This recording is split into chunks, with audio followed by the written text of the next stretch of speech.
Hi, welcome back to ODE YouTube channel. Today I am here for the day 21 of the Diamine Inkvent Calendar, the red edition for 2021. And for day 21, it's here on the bottom, so I need to do this for you to see. Where is it? 21, there. So let's open it and show you the color, and it is kind of a golden one. It's called Brandy Snap, and it is a standard ink, and it's in a little darker. I don't have a light to shine through the ink to show you the transparency, but it's not very light, so hope it will be useful. So if you want to know more, I will be right back with the review. So I'm back again to see the swatch, to make the swatch of these Brandy Snap. So standard ink seems to be fairly light. Let's repeat the same procedure ever and put around 3 drops of ink on the paper. Close the little bottle and swatch. Spread the butter with the knife. This looks nice. It looks like when you put some coffee on paper. It has that kind of caramel-like color, I think. So let's wait for it to dry and we'll go on with the rest of the review. And here I am with finally the last part of the video. So we have the Brandy Snap here and we have here the swatch. I have to say that the swatch is quite interesting. There is some shading, but not that much. And I can see that especially when I look to other swatches with which I want to compare this one.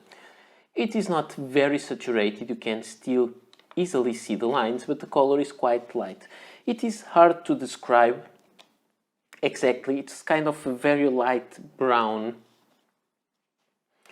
Really not easy to describe. It's kind of burnt orange. Something like that. But I kind of think this is a nice looking ink. Now, let me show you some other swatches. And I brought here some stuff. First, from this year's calendar, the ink which is more similar is the Candlelight from day 7, and you can see it's clearly different. This is that brown, very dark orange brown, and this is dark yellow. But I have here from the calendar of 2019, the color 19, which is called gingerbread. And I would say the characteristics are kind of similar, but they have some differences. This one has more pronounced shading, the lighter parts are much lighter, but the ink is a little darker and it is more brown than this one. This has much more yellow or orange in it. So it's not really the same ink. And then I brought 3 other inks. One is the KWZ Monarch, which is a nice dark orange ink, but you can see it's dark, but it's much orange, and this is more brown, so not the same ink. I brought also 2 inks that are very similar between themselves. One is Diamine Sepia, and the other one is Leonardo Officina Italiana Sepia, and these inks are very similar. So let me take away the inks that are not that similar and keep these. Let me put the Brandy Snap on the middle. And if you ask me, this Leonardo Officina Italiana Sepia at least in this kind of swatch, I'm not talking about the writing sample because I didn't try them side by side, but in the swatch, I would say that these two inks are very similar, but maybe with more shading on the Leonardo. The Diamine Sepia has a different, it's more different from the Diamine Brandy Snap than the Diamine Brandy Snap is from the Leonardo Officina Italiana Sepia. Okay, these were the comparisons with the other swatches. Now we will go to the chromatography, and the chromatography of this ink will show us, first let me show it like this. So it shows us that it has a little bit of water resistance that stays on paper in gray. Most of it washes away, and then you have a kind of this color. So you have that color, maybe with a little hint of gray there, so orange and gray, green, sorry, and then you have that line there on the bottom. So this is really kind of a cognac ink. I should have put this ink inside a couple of cognac colored pens that I have, but I didn't choose those. I don't know why, but I didn't. So let's see what I chose for this review. So for this review, I chose two pens that are very, very different between themselves. They are really, really different. One is a Parker 45. This is a Parker 45 Coronet because it has that logo there and it is metal, but it has a ring. In this model the ring should be a fatter one, so it has the wrong part there, but the pen works. I got it once very inexpensively, and it has a very interesting oblique nib, so it's quite broad and oblique, and that's fun for these kind of videos. I have another one in my collection that is the correct pen in its characteristics, but it's fun also to have this other pen which is not that correct, but it has a very unique oblique gold nib. And the other pen has also gold nib, and it is a fine nibbed Pelikan M805 demonstrator. So the pen is fully transparent. You can see the little bit of ink inside. I didn't fill it completely because I have too many pens with ink, but I already used a lot of it.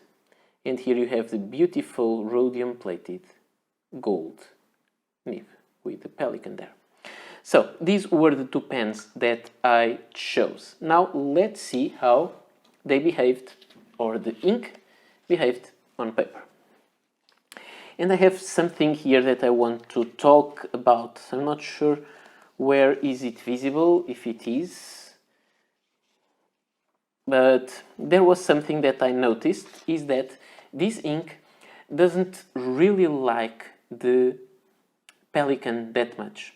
When I write with the Pelikan, sometimes the Pelikan runs dry. It's like if the ink was not lubricated enough and it loses the capillarity and it doesn't flow into the tip of the nib. It's kind of strange, because then sometimes I need to shake it or just to put the nib against a little paper towel. It will absorb some ink and then it will work, but there is something not completely right with this ink with that pen. Sometimes that happens. There are pens and ink combos that don't work that much. So you can see the color is really nice. This color has some shading, but if you have a very wet pen, even with a fine nib, that's not that fine, but when you have a very wet pen, you can see some color variation or shading, but not so much shading, but you can see that kind of halo, a darker halo around the letters. When you go to a pen which is not as wet but has a wider line like the Parker, then you have a very different behavior, and you have this kind of shading, which has that beautiful tone, like a autumn tone. But if you don't like shading, use a finer nib, a finer wet nib, not a drier nib with a wide line. Here you see there is some bleed through as usual on moleskin paper. It doesn't happen always, but sometimes it does. With the Oxford optic paper there is no bleed through, but you can see much more. This was written with the Pelican, but with this paper you have much more shading, because the Oxford paper is good for that. You can see lots of shading with the Pelican, and when you get to the Parker, you have all the tones you have from this swatch. Sometimes when we do swatches like this, they are very spectacular because they show all the variations of the ink, from less ink to more ink. But here, in this nib, in this pen ink paper combination, you really have that very clearly. And then we go to the copy paper by Navigator, and you see there is also some shading here visible with both pens, but I would say there is not much difference in shading when we are writing with the Pelican or when we are writing with the Parker 45. Bleed through, but anyway, the ink is quite well behaved. Now we go to the Rhodia, and you can see there is also, oops, I hit this all. You can see there is some shading there, but I would say it's not that impressive as you find on the other papers, I would say, for example, the Oxford paper. About the drying time, it takes forever to dry, around 1 minute and 10, so it's quite annoying, because you can't flip a page or you can't do anything unless you have some blotter paper to dry the ink. Then here is the water resistance test, and you can see that the ink washes out. However, there is still a faint gray line. Let me reach here. That faint gray line that allows you to recover what you wrote. So it's not impossible to read what you lost if your paper is flooded, but it's not a water resistant ink. And now let's end the video just with the writing sample. I have to say that I kind of like the ink regarding the color, even the shading, although I don't like shading usually. It is orangey, yellowish, and I like that, instead of being a reddish brown. But I find strange the way it behaves on the nib, at least on this Pelican. So, but now it's writing well. The quick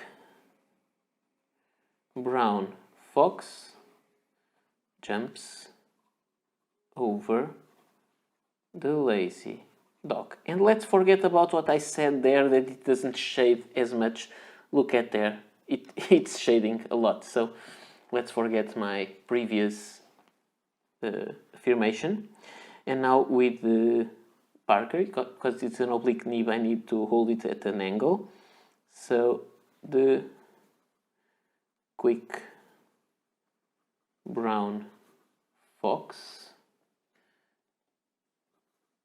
jumps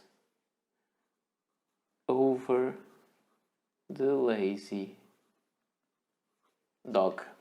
And let's just look at it closer, and you can see there is some shading with the Pelican, quite heavy I would say, but when you go to the Parker 45 there is lots of shading. So if you really enjoy shading inks, this is great if you use an oblique nib, because I think it will show all the variations, all the very autumn-like colors for this ink, and if you are into that kind of things, you'll find it very, very nice. So this is all for today, and We will meet again tomorrow. Bye.